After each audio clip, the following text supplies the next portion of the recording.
네, 우리가 문서를 보다 보면 중요한 부분에는 밑줄을 긋습니다. 그만큼 그 부분은 꼭 잊지 말아야 한다는 건데요. 쏟아지는 여러 가지 정치 이슈와 또 사회 이슈에 어떤 밑줄을 그어볼까요?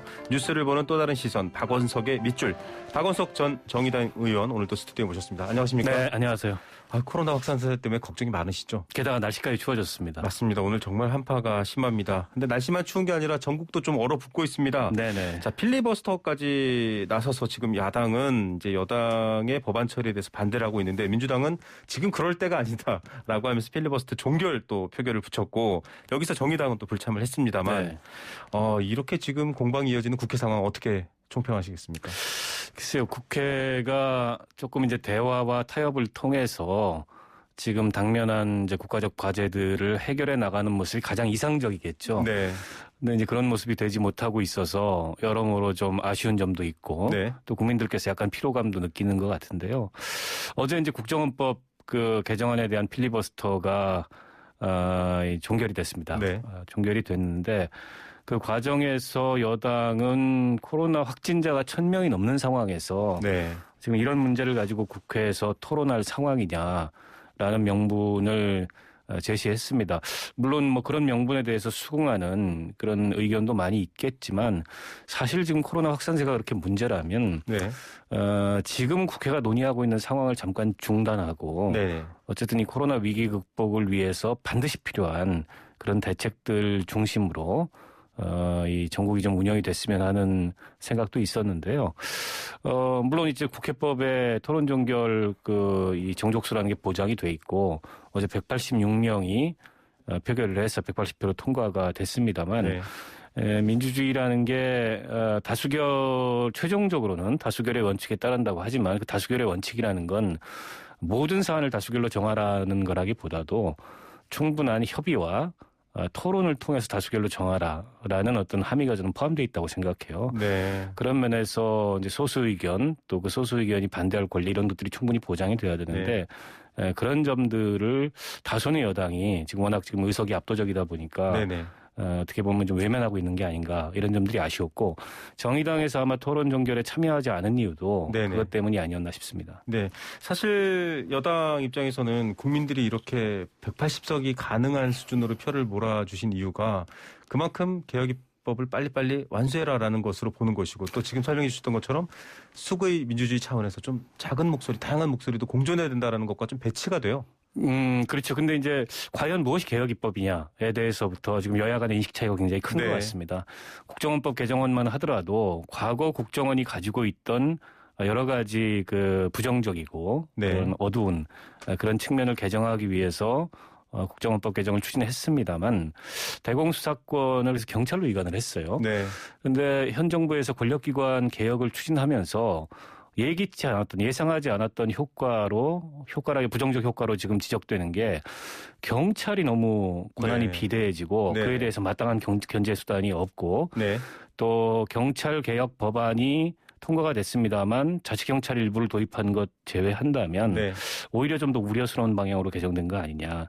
어떻게 보면 풍선 효과처럼 이쪽을 조이니까 다른 쪽이 튀어나온 것 같은 그런 부정적인 효과가 있다. 이런 전문가들의 견해도 많거든요. 그래서 조금 더 균형 잡힌 그런 권력기관 개혁을 추진했으면 어땠을까 하는 아쉬움이 있고 그런 측면에서 정의당 같은 경우에는 국정원법 개정안 그 자체를 반대하지 않습니다. 하지만 그것이 가져올 예상하지 못했던 부정적 효과까지 감안한 그런 균형 잡힌 권력개혁 방안에는 조금 부족함이 있었다라는 생각이 들고요.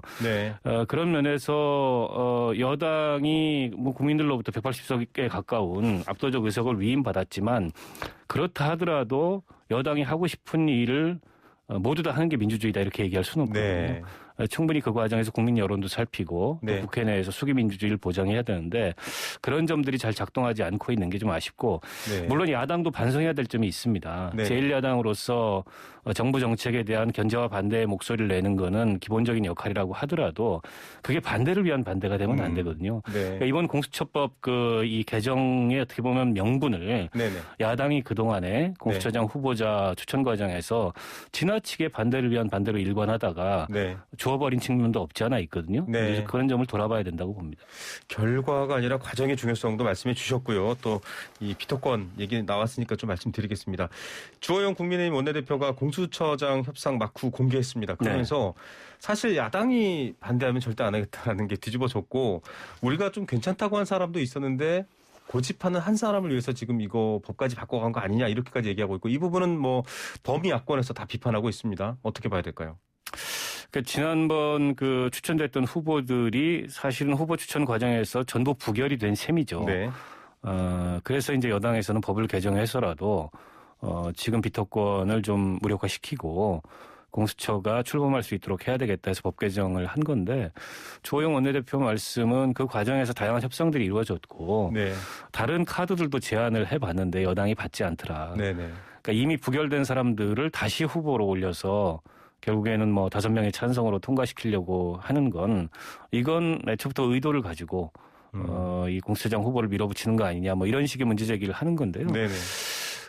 제가 보기에는 국민의힘 입장에서는 어쨌든 공수처법 개정안이 통과가 됐고 지금 청와대나 대통령이나 여당이 의도하는 대로 공수처장 후보가 그 임명될 가능성이 높아진 상황 아니겠어요? 네.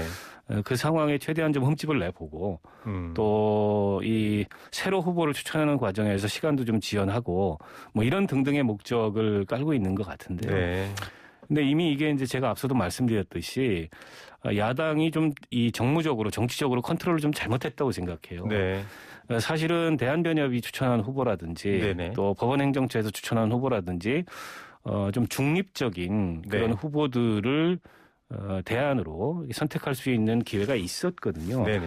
근데 어떻게 보면 야당 추천위원들이 지나치게 좀 당파적인 그런 네. 관점에서 너무 반대로 일관하다 보니까 여론도 별로 좋지 않고 여당이 저렇게 법을 개정할 수 있는 빌미를 네. 준 측면이 없잖아 있다고 봐요. 네. 그래서 저는 좀 늦었다 이런 말씀을 지금 하시는 게. 네. 그래서 뭐 어찌됐든 이 공수처장 임명이 되려면 아직도 국회 청문회도 있고 여러 절차가 남아 있어서 네. 또 야당이 그 과정에서 견제력을 발휘할 수 있겠지만 지금 공수처법 그 공수처법 개정안 논의 과정부터 현재까지 시점으로 봤을 때 그런 야당의 대응이 좀 늦고 좀 아쉽고 네. 어떻게 보면 좀 미숙한 그런 측면이 있는 게 아닌가 싶습니다. 예, 야당 외에 또 야당 바깥에 있는 다른 국민들을 움직일 수 있는 그런 어떤 좀 대안이었나라는 고민도 돼봅니다. 두 번째로 주말을 달궜던 이슈입니다. 이 부동산 이슈가 사실 현 정부를 굉장히 곤혹스럽게 하고 있고 또 야당은 이에 질세라 이슈마다 매번 이제 말을 만들고 여러 가지 이슈를 제기하고 있습니다. 임대주택 관련해서 설전이 뜨거웠어요. 어떻게 보셨습니까? 네, 뭐 지금까지 설왕설래 굉장히 뜨거운데요. 저는 대통령께서 그 현장에서 하신 말씀이 단정이었냐, 뭐 질문이었냐 이런 건 본질적 쟁점이 아닌 것 같아요. 네. 결국에는 지금 많은 국민들이 집값 폭등과 또 흔히 전세 실정이라고 얘기하지 네. 않습니까? 이 부동산 상황으로 느끼는 박탈감이나 정책에 대한 불만이 굉장히 고조돼 있어요. 네. 그렇다 보니까 대통령이나 정부에서 내놓는 대책도 그렇고 하시는 말씀에 대해서 기본적으로 좀 비판적인 그런 여론이 형성이 돼 있는 거죠. 네. 어떻게 보면 이제 그 점을 이 야당에서는 대통령의 그 말씀을 네. 꼬투리 잡아서 끌고 들어간 것 같은데, 근데 이제 공공임대주택이라는 거는 확대돼야 되는 거죠. 네. 지금 이제 총주택에 비해서 공공임대주택 비율이 한 8%밖에 안 네, 됩니다. 외국과 다른 선진국들 비교해서도 적죠. 비교하면 우리가 훨씬 낮거든요. 네. 그리고 어떻게 보면 중산층까지도 입주해서 살 수 있는 네. 그런 어떤 그 질의 공공임대주택이 더 확대돼야 되고 지난 대통령 선거 때 모든 후보자들이 그런 공약을 했어요. 됐습니다. 이번에 이제 이렇게 굉장히 비판적으로 발언을 하셨던 유승민 의원, 됐었죠. 뭐 안철수 의원 이분들도 다 그런 공약을 네. 하셨거든요. 그래서 이 공공임대주택에 대한 폄하나 혐오 이런 것들을 부추길 수 있는 네. 그런 말씀은 정치인들이 좀 자제하는 게 좋다. 네. 그런 면에서 좀 이번에 유승민, 안철수 두 분의 그런 비판이 좀 아쉽고요. 네네. 근데 이제 정부나 청와대도 문제의 본질을 정확히 인식할 필요가 있다고 네. 봐요. 이게 그 대통령의 말꼬리를 잡자는 게 아니고 네네. 지금 국민들 입장에서는 지금 24번의 부동산 대책을 내놓고도 네. 현 정부 들어서 뭐 아파트 값이 한 52% 오르고 지금 임대차 3법 이후에 임대차 3법이 저는 잘못됐다고 생각하지는 않습니다. 네. 그러나 어쨌든 시장에서 드러난 현상은 네. 전세 매물이 굉장히 부족한 이런 상황에 대해서 굉장한 불만과 비판이 고조돼 있는데 단지 그런 야당 그 인사들의 비판이 뭐 말꼬리 잡기다, 국민과 대통령을 이간시킨다. 이런 식의 어떤 현상적 대응으로 머물러서는 이 문제를 전 풀지 못할 거고 이건 앞으로 정치 일정에 굉장히 큰 부담으로 작용할 수 있다. 이런 점을 좀 염두에 둬야 된다고 생각합니다. 네.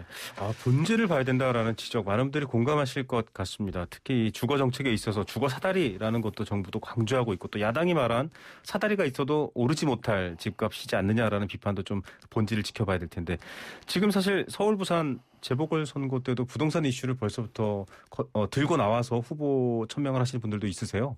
코로나19와 더불어서 부동산이 내년 재보궐선거에 가장 큰 이슈가 될 가능성이 높습니다. 특히 네. 이제 서울시장 재보궐선거에서는 더더욱 그럴 거고요. 네.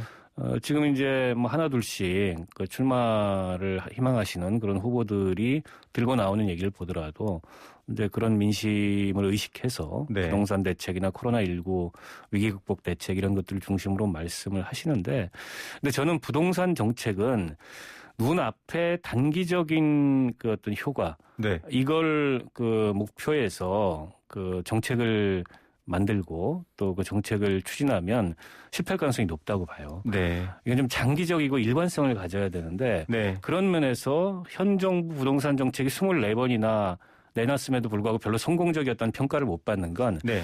가장 마지막에 쓴 정책을 사실은 가장 처음부터 일관성 있게 추진했어요. 즉 보유세 강화 대책을 일찌감치부터 일관성 있게 추진했어야 네. 지금과 같이 이렇게 집값 폭등하는 그런 결과를 막을 수 있었을 텐데 어떻게 보면 정책의 추진 순서랄까요? 네. 이런 것들이 좀 뒤바뀌어서 그 핀셋 대책이라는 걸로 시장의 투기를 쫓아가는 네. 이런 대책에 머물다가 네. 24번의 대책에도 불구하고 이렇게 집값이 폭등하는 그런 결과를 맞이한 게 아닌가. 그런 면에서 정책 추진의 시야랄까요? 네네. 이런 것들이 너무 좀 그 목전에 문제에 급급했던 거 아닌가. 이런 아쉬움이 있습니다. 네, 발 앞에 돌부리들은 잘 피해간 듯 했지만 어디로 가는 것인가에 대한 궁금증이 또 시작하게 한 면도 있는 것 같습니다. 자, 마지막 이슈 한번 다뤄보겠습니다. 이거 앞서도 여당 의원들께는 항상 여쭤봤는데요. 경제 3법 중에서 뭐 여러 가지 공정거래법 관련해서 전속고발권 또 중대재해기업 처벌법 이런 것들 여당이 후퇴했다라는 비판을 받고 있고 이게 또 지금 범진보 야당 쪽에서는 굉장히 부글부글 좀 끓는 이슈입니다. 어떻게 보십니까? 그 공정거래법 전속고발권 같은 경우에는 여당이 정말 잘못했죠. 네. 이건 문재인 대통령 공약이기도 했고 네. 또 정무위 안건조정위원회에서 정부가 낸 원안 즉 전속고발권을 폐지하는 네네. 안을 통과시켜 놓고 법안 통과되자마자 뭐 얼마 지나지 않아가지고 그걸 뒤집어서 전속고발권을 존치시키는 걸로 바꿨는데요. 결국 재벌 대기업의 반발과 우려 네. 이거를 정부가 고려하고 수용해서 전속고발권을 유지시킨 거라고밖에 볼 수 없고 그 점에 대해서 정의당은 그 내용에도 납득하기가 어렵고 또 국회에서 여당이 어떻게 보면 이렇게 좀 야바이 같은 네. 그런 어떤 행동을 한 거에 대해서도 저는 굉장히 좀 분노할 만하다고 보는데요. 지금 이제 마지막 남은 쟁점이 중대재해기업 처벌법이 네. 아닌가 싶습니다. 이번 국회에서 지금 국회 그 본청 앞에서 정의당 강은미 원내대표와 또 유가족들이 농성을 시작을 해서 나흘째 단식 네. 농성을 하고 있는데 오늘 날씨가 영하 10도지 그렇죠. 않습니까? 추워요. 굉장히 걱정되고 민주당은 총론에는 공감을 하는데 네. 처벌 수위라든지 또 이 법안의 적용 대상이라든지 이런 것들에 있어서 좀 다른 견해들이 있는 것 같아요. 네. 그래서 민주당에서 아마 17일 날 네. 정책 의총을 통해 가지고 결정을 한다는데 네네. 어쨌든 이번 국회 끝나기 전에 네. 이 문제에 대해서 매듭을 짓고 하루에도 7명이 퇴근을 하지 못하고 연 2,000명이 산재로 목숨을 잃는 이런 어처구니 없는 상황은 반드시 좀 마감했으면 좋겠습니다. 예, 뭐 여러 가지 검찰개혁과 연관해서도 좀 정부가 반론을 제기하고 있지만 박원석의 밑줄 시간에 말씀드린 것처럼 무엇이 중요한지 그것을 좀 생각할 수 있었으면 좋겠습니다. 의원님 오늘 말씀 감사드립니다. 네, 고맙습니다. 네, 박원석 전 정의당 의원이었습니다.